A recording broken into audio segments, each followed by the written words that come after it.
अच्छा, एक एक तो ये 10th क्लास के बच्चों के लिए स्पेशली क्लास है। 11th को मैं जानबूझ के बुला लेता हूँ उसमें। ये 10th के लिए क्लास है। एक ही क्लास होती है इनकी। मे बी मैं आज 2 ले लूँ, क्या पता फिर कल ना लूँ क्लास। तो ये 10th क्लास के बच्चों के लिए क्लास है। एक ध्यान रखेंगे, मैं जस्ट इंटरेक्शन के लिए लेता हूँ 10th की क्लास ये जो है। क्योंकि अब ना तुम लोग, मुझे लगता है कि 60-70% ट्रैक पे आ चुके हो। 60-70% ट्रैक। जैसे अर्नव है, अर्नव कोई प्रॉब्लम तो नहीं आ रही 11th वाले बैच में? No sir. देख अर्नव, अगर ना, अगर देख देख 70% के आसपास समझ आ रहा है, 70-75% के आसपास, तो मेरे हिसाब से बेस्ट है। इतना समझ आ रहा है अगर तो। अच्छा, इसके बाद कौन है भी ये? अर्नव के बाद गर्व। गर्व कितना समझ आ रहा है? सर गर्व आ जाता है। आ जाता है, मतलब मतलब ऐसा तो नहीं लगता कि बहुत बर्डन फील हो रहा हो, इस टाइप से तो नहीं लग रहा ना? सर थोड़े थोड़े कुछ कुछ टॉपिक्स में लगता है, पर फिर काफी सारे तो हो ही जाते हैं। हाँ। नहीं, गर्व गर्व एक चीज और देखना। अभी तू यार काफी ज्यादा, जैसे एक बिल्कुल स्टार्टिंग से आया होता ना गर्व, तब तू कहता कि जैसे अर्नब ने बोला ना कि मेरे को समझ आ रहा है ढंग से, तब तू भी ये कहता। लेकिन तो एक तो तू 9th में है, समझा कि नहीं गर्व? Yes sir. गर्व। हाँ, और दूसरा तू लेट आया काफी। तो अभी ना, अब जैसे नेक्स्ट चैप्टर स्टार्ट करूंगा मैं, नेक्स्ट चैप्टर का भी मैं थोड़ा सा हिंट दे दूंगा तुम लोगों को पहले से। नेक्स्ट चैप्टर ना कंसेप्चुअल है, तो उससे अब मेरे को एक्चुअल पता लगेगा किसके अंदर ब्रेन है, किसके अंदर नहीं है। और स्पेशली मैं तुम्हें नाम बता देता हूँ, थर्मोडायनेमिक्स और इक्विलिब्रियम चैप्टर। ये 2 चैप्टर देखना 12th वाले कितने बच्चे अटेंड करेंगे, क्योंकि 12th वालों को मैं अलाउ नहीं करूंगा। जो 11th वाला बैच है उसमें कुछ बच्चे आएंगे जिन्होंने कंप्लीट कोर्स के लिए मेरे पास ज्वाइन किया है। तो इसलिए क्या कहते हैं, तुम तब पता लगेगा किसका ब्रेन कितना है अभी। अच्छा, नेक्स्ट स्टेप कौन है इसके अंदर 10th वाले बच्चों में से? गौरव, मुकुल, निशी। निशी को तो आ यस रहा, सर। निशी समझ आ रहा है। अच्छा, सही है। निशी के बाद प्रथम, प्रियांशी, ऋतिक, ऋतिका पंत, सम्यक, शौर्य। शौर्य, शौर्य तेरे को इस वाले बैच, शौर्य। Yes sir. हाँ, क्लियर जो अभी पढ़ा रहा हूँ तेरे को, तू सारा पढ़ रहा है क्या घर पे? हाँ सर, थोड़ा सा पढ़ रहा हूँ, लेकिन सर थोड़ा सा शेप में आ जाता है प्रॉब्लम। थोड़ी शेप में वो नहीं, समझ में आता ये नहीं शौर्य, उसको तू कर एक बार डाउट हो, और नेक्स्ट चैप्टर स्टार्ट करेंगे तो और तो क्लियर हो जाएगा। अच्छा, अब आगे टॉपिक मुस्कान। मुस्कान तो, मुस्कान तो केमिकल बॉन्डिंग में डायपोल मोड ले लिया था। है। Dipolar movement. हाँ, डायपोल मोड ले लिया था। अब इसके बाद मैं टॉपिक ले रहा हूँ, टॉपिक लेते हैं इसके अंदर। चलो, एक 2 टॉपिक मैं और ले रहा हूँ इसमें। हाइड्रोजन बॉन्डिंग, हाइड्रोजन बॉन्डिंग और एक एमओटी। मैं सिर्फ ना हिंट दूंगा, ज्यादा नहीं, कि बस तुम्हें समझ आने लगे 11th का। कहीं पे कोई टॉपिक आए तो तुम्हें आता हो हाइड्रोजन बॉन्ड। हाइड्रोजन बॉन्ड, देखो हाइड्रोजन बॉन्ड क्या होता है। बॉन्ड जैसे ये, अगर मैं बात करूं, इसके इसके नाम से पता लग रहा है कि एच जरूर होना चाहिए। एच जरूर होना चाहिए। जैसे अगर मैं एग्जांपल लूं, एच एफ है, सपोज एच एफ है, तो एच पे क्या होगा, पॉजिटिव चार्ज। एफ इलेक्ट्रॉन खींचेगा तो एफ पे नेगेटिव। एच पे क्या होगा, पॉजिटिव। ये आएगा। अब दूसरा एच एफ जो मॉलिक्यूल आएगा, दूसरा एच एफ का जो मॉलिक्यूल आएगा, उस पे भी ऐसे ही होगा, पॉजिटिव नेगेटिव। तो इन दोनों के बीच में एक वीक फोर्स बन जाएगा, एफ नेगेटिव और एच पॉजिटिव के बीच में ये वीक फोर्स, ये बन जाएगा कि नहीं, वीक फोर्स, जिसकी स्ट्रेंथ होती है 12 से 44 kilo joule per mole, and this is called as hydrogen bond. And this is called as hydrogen bond. सही ना, इसे बोलते हैं हाइड्रोजन बॉन्ड।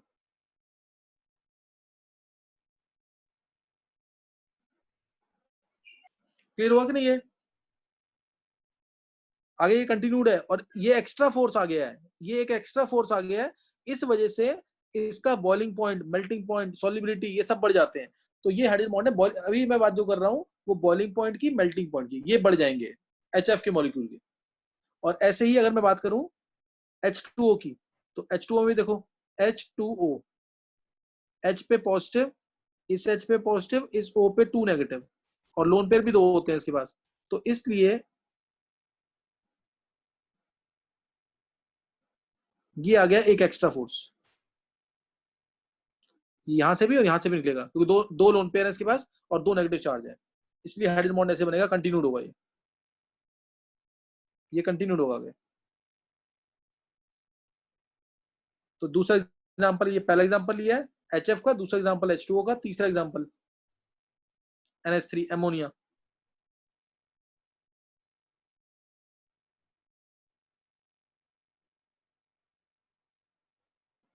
ये अमोनिया की शेप है, negative negative positive positive positive, और इस पे ये आ गया यहाँ पॉजिटिव पे, ये बॉन्ड बन जाएगा, ये इस पे बॉन्ड बन जाएगा। और एन के पास क्योंकि एक ही लोन पेयर होता है इसलिए एक ही हाइड्रोजन बॉन्ड बनाएगा। ये प्रेशराइज करेंगे तो 3 नेगेटिव इसके बाकी एच को भी अट्रैक्ट करेगा। तो इस तरीके से ये लीनियर हाइड्रोजन बॉन्ड समझ आ रहा है कैसे बन रहा है। Bond formed between highly electronegative atom, bond formed between highly electronegative atom like FON and hydrogen atom. Sir हाँ बोलो। सर ये NaH एक साथ क्यों बॉन्ड बनाए, दो के साथ बॉन्ड, तीनों के साथ बॉन्ड क्यों नहीं बनाए? एन के पास लोन पेयर कितने होते हैं गर्व, एन के पास कितने लोन पेयर होते हैं? सर एक होगा। हाँ एक होगा ना, वही लोन पेयर ये एक्चुअल में दे रहा है सर इसको, क्लियर, वही लोन पेयर जो है वो यहाँ दे रहा है इसको। पर सर उसमें इलेक्ट्रॉन्स तो दो होंगे तो फिर दो बॉन्ड बनने चाहिए, क्योंकि H को तो बस एक इलेक्ट्रॉन चाहिएगा। फोन कर लेंगे सही। हम्म हम्म हाँ कर लिए, आप कर लिए कि नहीं? हाँ, गर्व समझ आ गया कि नहीं ये? सर मैं ये पूछ रहा था कि लोन पे में से दो इलेक्ट्रॉन होते हैं, H को एक इलेक्ट्रॉन चाहिए, तो फिर दो H का बॉन्ड नहीं बनना चाहिए? नहीं गर्व, ये तो एक पेयर पूरा देते हैं ना, एक इलेक्ट्रॉन थोड़ी देते हैं किसी को। जब अभी मैंने NH3 और BF3 का एग्जांपल लिया, देख अभी मैं बताता हूँ, ये देख, अगर मैं NH3 का और BF3 का एग्जांपल देता हूँ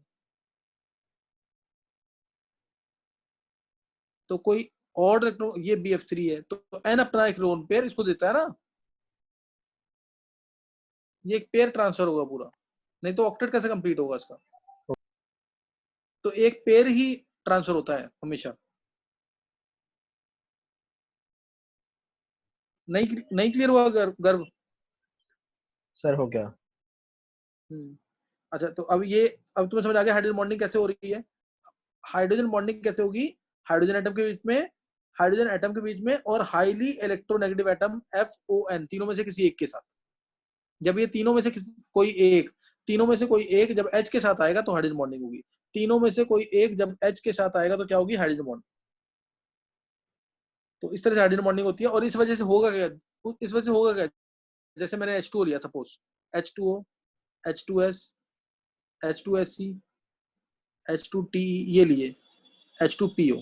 अब इसमें क्या है, नीचे जा रहे हैं जब हम, oxygen sulphur selenium tellurium polonium, तो साइज बढ़ेगा, साइज बढ़ेगा तो क्या होगा, वनरेबल फोर्सेस बढ़ेंगे, साइज बढ़ेगा तो साइज बढ़ रहा है तो क्या होगा, वनरेबल फोर्सेस बढ़ेंगे, वनरेबल फोर्सेस बढ़ेंगे तो बॉइलिंग पॉइंट बढ़ना चाहिए। ये बात समझ आ रही कि नहीं। ऑक्सीजन ऑक्सीजन ये है, सल्फर ये है, सेलेनियम ये है, टेलुरियम ये है, पोलोनियम ये है, तो साइज बढ़ रहा है ना, साइज बढ़ रहा है तो मॉलिक्यूल्स क्या होंगे पास, जैसे एक छोटा मॉलिक्यूल ऑक्सीजन है, एक ऑक्सीजन यहाँ होगा तो एक यहाँ पे होगा, दूर दूर होंगे। सल्फर आया थोड़े पास आ जाएंगे, सेलेनियम आया और पास आ जाएंगे, टेलुरियम आया और पास आ जाएंगे, पोलोनियम आया तो इस तरीके से हो जाएंगे। तो इस तरह से फोर्सेस क्या होते हैं, इंक्रीज करते हैं, जैसे जैसे साइज बढ़ता है तो सरफेस एरिया बढ़ता है, और सरफेस एरिया बढ़ता है तो मॉलिक्यूलर फोर्सेस क्या हो जाते हैं, बढ़ जाते हैं, तो बॉइलिंग पॉइंट बढ़ना चाहिए। यानी H2PO का बॉइलिंग पॉइंट सबसे ज्यादा होना चाहिए, फिर H2TE, फिर H2SC, फिर H2S, और लीस्ट होना चाहिए H2O का, लेकिन H2O का है मैक्सिमम। क्यों मैक्सिमम है,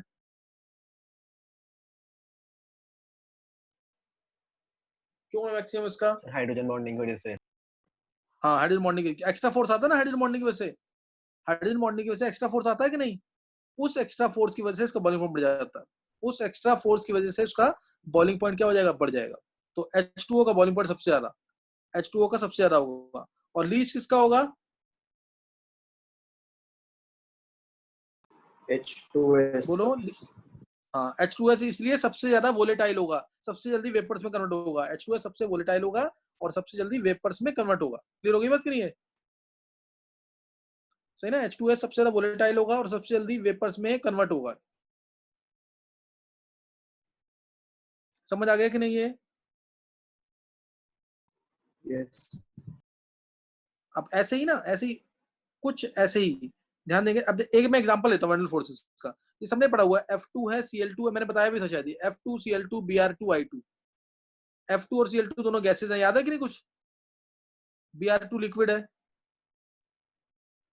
I2 सॉलिड है रूम टेम्परेचर पे, ये ध्यान है कि नहीं? F2 Yes, छोटा sir. मॉलिक्यूल, ये बता रखा है दूर दूर। Cl2 थोड़े पास पास, लेकिन है दोनों गैस। Br2 और पास, और I2 आएगा तो बड़े मॉलिक्यूल है, पास टच कर जाएंगे और ये सॉलिड बन जाएगा। तो ये हो क्या रहा है एक्चुअल में? नीचे आने पर, नीचे आने पर साइज बढ़ रहा है, साइज बढ़ेगा तो सरफेस एरिया मॉलिक्यूल का बढ़ जाएगा, सरफेस एरिया बढ़ेगा तो वैंडल फोर्सेस बढ़ जाएंगे, और वैंडल फोर्सेस बढ़ेंगे तो बॉइलिंग पॉइंट बढ़ जाएगा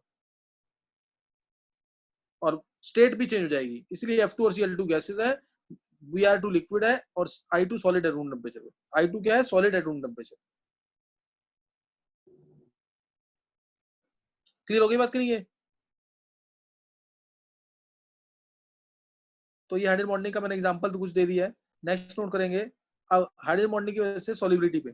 जैसे अगर मैं बात करूं, ध्यान देंगे, जैसे अगर group HF HCl HBr HI hydrides हैं ग्रुप 17 की, हाइड्राइड्स हैं ग्रुप 17 की, इसमें बोलते हैं HF तो पानी में सॉल्युबल है लेकिन HCl कम सॉल्युबल है। HF पानी में सॉल्युबल है लेकिन HCl कम सॉल्युबल है। किस वजह से? क्योंकि अब HF जो है ये पानी के साथ हाइड्रोजन बॉन्ड बना लेता है, पानी के साथ हाइड्रोजन बॉन्ड बना लेता है। इसलिए पानी में कोई भी चीज पानी में कब सॉल्युबल होती है? जब वो पानी के साथ हाइड्रोजन बॉन्ड बना ले, या पानी के अंदर जो पहले से हाइड्रोजन बॉन्ड बने हुए हैं उनको ब्रेक कर दे। ये इस तरह से पानी में सॉल्युबल हो गया। अगर सॉल्युबिलिटी की बात करेंगे तो पानी के साथ हाइड्रोजन बॉन्डिंग दिखानी है, और अगर बॉइलिंग पॉइंट की, मेल्टिंग पॉइंट की बात करेंगे तो खुद के साथ फोर्स दिखाना है, HF का HF के साथ फोर्स दिखाना है, HF का HF के साथ फोर्स दिखाना है। तो इसलिए HF पानी में सॉल्युबल है, इसलिए HF जो है it is soluble in water. HCl नहीं है, HCl सॉल्युबल है, डाइल्यूट HCl आता है लेकिन कम सॉल्युबल है। ऐसे ही अगर मैं पूछूं NH3PH3 ASH3 कौन सा पानी में सॉल्युबल है? SbH3।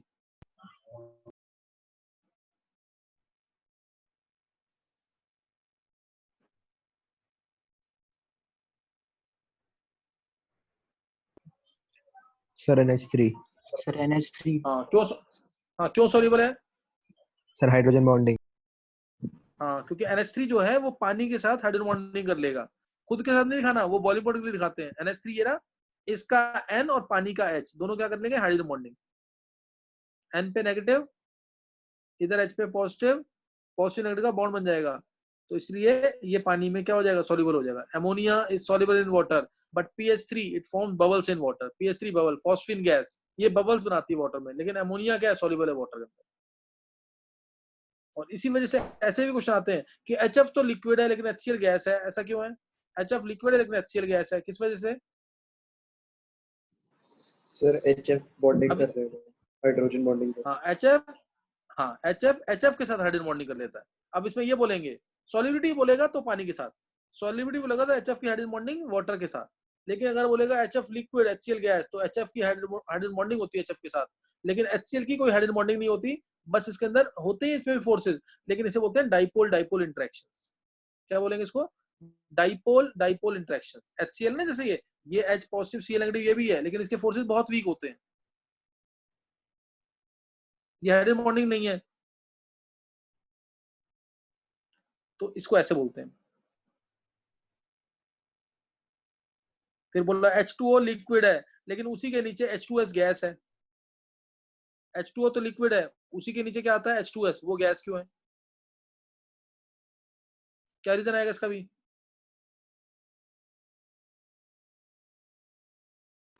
सर सेम रीजन आ जाएगा। सेम रीजन, H2O की H2O के साथ हाइड्रोजन बॉन्डिंग हो जाती है, इसलिए H2O की H2O के साथ हाइड्रोजन बॉन्डिंग हो जाती है, यही रीजन है इसका सबका। तो ये मैंने दोनों चीजें बता दी, इतना सफिशिएंट है, ये तुम्हें पता होना चाहिए। और जितनी भी हाइड्रोजन बॉन्डिंग अभी हमने अभी तक पढ़ी है वो कौन सी थी? Intermolecular hydrogen bonding, intermolecular hydrogen bonding. और एक होती है, एक एग्जांपल लूंगा उसका मैं, एक होती है इंट्रामोलिकुलर हाइड्रोजन बॉन्डिंग, एक क्या होती है? Intramolecular hydrogen bonding. एक इंटर और एक इंट्रामोलिकुलर हाइड्रोजन बॉन्डिंग। तो इंटरमोलिकुलर जो हमने पढ़ी किसके साथ? जैसे मैंने HF की HF के साथ पढ़ी, HF की HF के साथ, ये है,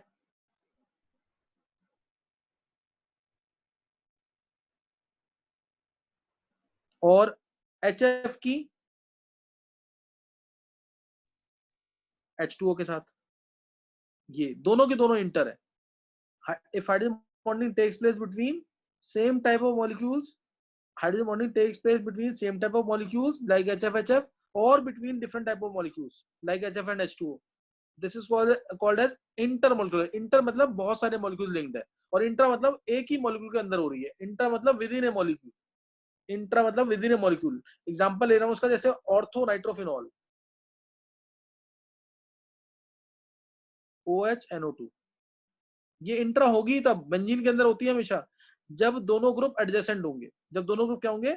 एडजेसेंट. एक ग्रुप के अंदर H लिंक्ड होगा हाईली इलेक्ट्रोनेगेटिव एटम के साथ, एक ग्रुप में H लिंक्ड होगा हाईली इलेक्ट्रोनेगेटिव एटम के साथ, और दूसरे ग्रुप में ज्यादा इलेक्ट्रोनेगेटिव एटम कम इलेक्ट्रोनेगेटिव एटम के साथ लिंक होगा. इसे कहते हैं ऑर्थो नाइट्रोफिनॉल. ऑर्थो नाइट्रोफिनॉल ये ऐसे होगी हाइड्रोजन बॉन्डिंग, ध्यान देंगे इंट्रा वाली, ये है ऑर्थो नाइट्रोफिनॉल.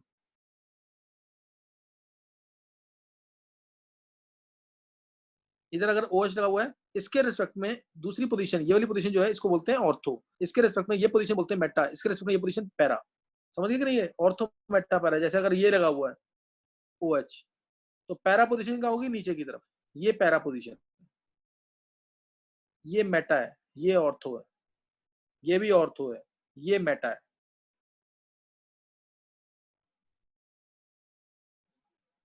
तो ऑर्थो नाइट्रोफिनॉल, ये ध्यान देना एक बार, ऑर्थो नाइट्रोफिनॉल इसमें कैसे होती है हाइड्रोजन बॉन्डिंग, ध्यान देंगे एक बार. OH ऐसे करेंगे कि 6 मेंबर की रिंग बन जाएगी, 6 मेंबर की रिंग बनेगी. ये देखो NO2 NO2, ये बन गया ना. अब इस O की, इस वाले O की इस H के साथ हाइड्रोजन बॉन्डिंग हो जाएगी, इस वाले O की इस वाले H के साथ हाइड्रोजन बॉन्डिंग होगी. ये होगी हाइड्रोजन बॉन्डिंग. तो इस हाइड्रोजन बॉन्डिंग में 6 मेंबर की रिंग बनती है. ये बनी ना 6 मेंबर की, एक बेंजीन की रिंग है, एक साथ में दूसरी रिंग है. ये एक ही मॉलिक्यूल के अंदर हो रही है. अब जब एक ही मॉलिक्यूल के अंदर हो रही है तो इस मॉलिक्यूल का फोर्स जो है, इस मॉलिक्यूल का फोर्स जो है दूसरे मॉलिक्यूल जैसे इससे कट ऑफ हो जाएगा, क्योंकि खुद ही के अंदर फोर्सेस आ गए ना. तो इसलिए इस हाइड्रोजन बॉन्डिंग की वजह से boiling point, melting point, solubility सब कम हो जाते हैं. इस हाइड्रोजन बॉन्डिंग की वजह से सब कम हो जाते हैं, इंट्रा मॉलिक्यूलर हाइड्रोजन बॉन्डिंग की वजह से. बेस्ट एग्जांपल है, इसका क्वेश्चन जरूर आता है पेपर में. इंट्रा मॉलिक्यूलर हाइड्रोजन बॉन्डिंग है इसके अंदर, इंट्रा मॉलिक्यूलर हाइड्रोजन बॉन्डिंग. ये किसी बच्चे को समझ आया? 10th वाले बच्चों को? मतलब इसके बिना ना पेपर नहीं बनता 11th क्लास का. तो अगर हाइड्रोजन बॉन्डिंग का कोई क्वेश्चन आया तो यही क्वेश्चन होगा. वो इंट्रा मॉलिक्यूलर हाइड्रोजन बॉन्डिंग है किसमें? ऑर्थो नाइट्रोफिनॉल में.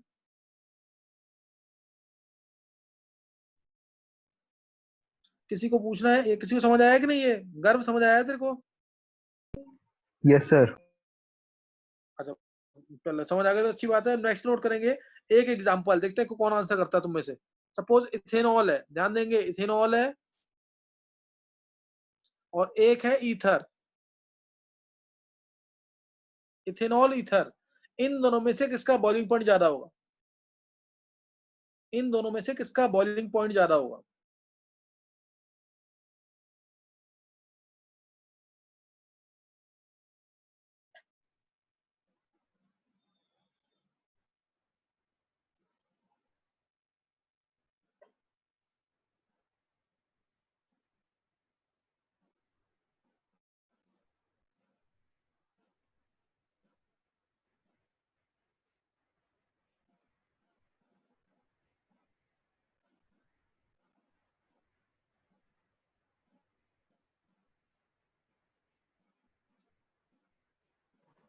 सर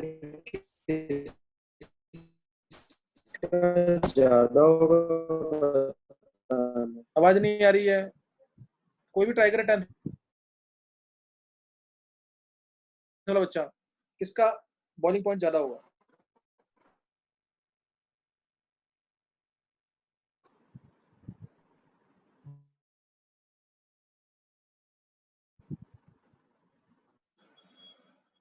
हाँ निशी, रीजन दो. निशी, रीजन दो.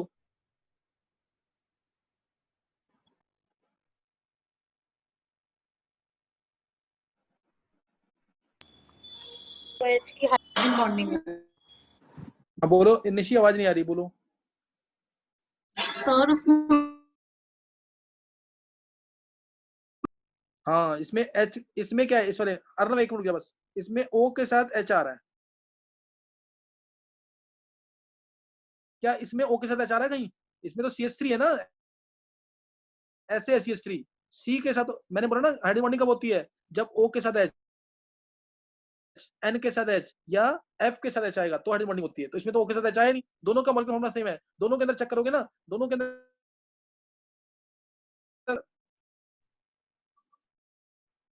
अंदर क्या आ रहा है, C2H6O।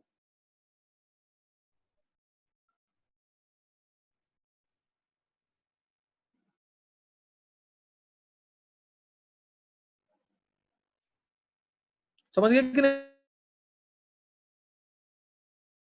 नहीं है?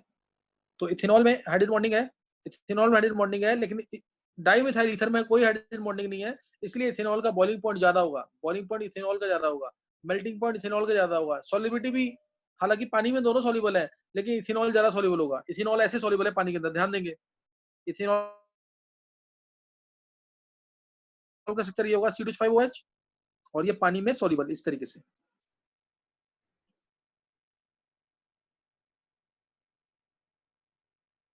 Like this it is soluble in water. Dimethyl ether भी सॉल्युबल होता है, लेकिन कम सॉल्युबल है थोड़ा। क्वेश्चन समझ आया कि नहीं है? चलो एक क्वेश्चन और देखेंगे, एक क्वेश्चन थोड़ा सा अप्लाई करना आ जाएगा, फिर इसमें बताएंगे जरा, देखते हैं इसको कौन देता है। C3H7NH2, C2H5NHCH3, CH3 whole thrice N। इसमें इन तीनों में से, तीनों आइसोमेरिक अमीन्स है, प्राइमरी सेकेंडरी टर्शियरी, सबसे कम बॉइलिंग पॉइंट किसका होगा? सबसे कम बॉइलिंग पॉइंट किसका होगा?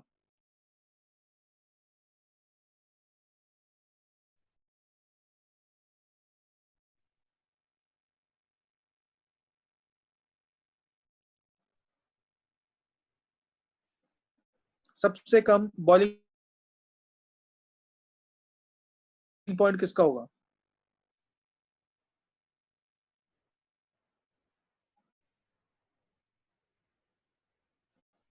अर्नव का। हाँ रीजन बता अर्नव, अर्नव सर रीजन क्या है? इसमें सर नाइट्रोजन के साथ हाइड्रोजन बॉन्डिंग नहीं हुई है। नाइट्रोजन H नहीं है, ये बोल अर्नव, तेरा बिल्कुल सही आंसर है। N के हाँ साथ सर, H दिख रहा है इसमें में, N के साथ H नहीं है, बिल्कुल सही है निश्चित। Yes sir. N के साथ H नहीं है, N के साथ इसमें H नहीं आ रहा। और सबसे ज्यादा किसका होगा? N सर के साथ 2H आ रहे ना, C3H7NH2।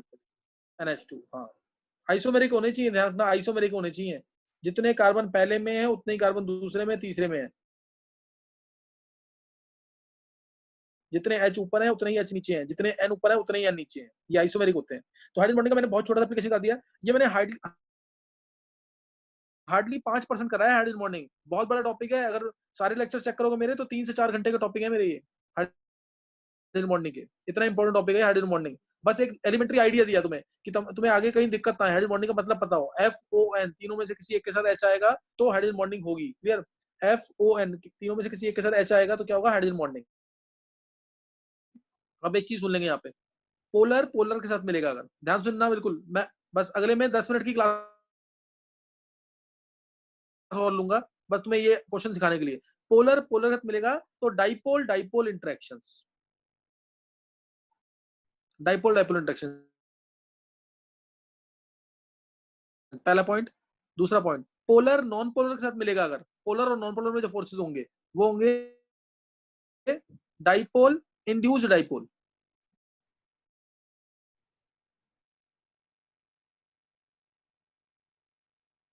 पोलर पोलर के साथ जैसे मैं बात करूं HCl HBr के साथ मिलेगा, ये एग्जांपल दे दी इसकी, तो डाइपोल डाइपोल इंटरेक्शंस, तो क्या होगा? Dipole dipole interactions. Polar non